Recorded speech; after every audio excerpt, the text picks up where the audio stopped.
Atri art হাউসের আজকের নিবেদন কোলাজ। আমি জানি অপ্রয়োজনীয় জিনিস যত্ন সহকারে সংগ্রহ করে ঘর সাজাবার কিছু তৈরি করাটাই হলো কোলাজ। দেখো, খবরের কাগজে রঙিন জায়গাগুলো টুকরো করে কেমন একটা গাছ তৈরি করছি। সর্বদা মাথায় রাখতে হবে বাজার থেকে কেনা জিনিস ব্যবহার করা এড়িয়ে গিয়ে কোলাজ বানাবে।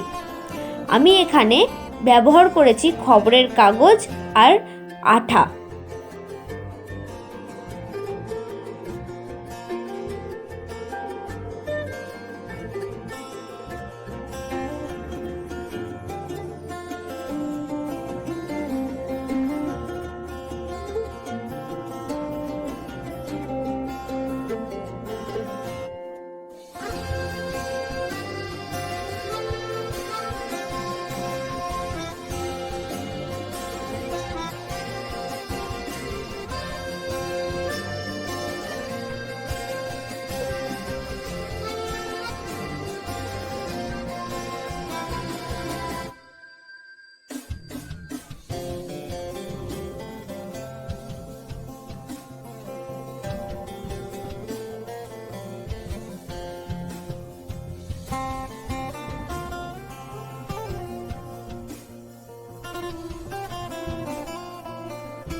তোমরা আমার ভিডিওটা দেখে কমেন্টে জানাও কেমন হয়েছে এবং আরও নতুনত্ব ভিডিও পাওয়ার জন্য চ্যানেলটিকে লাইক এবং সাবস্ক্রাইব করো।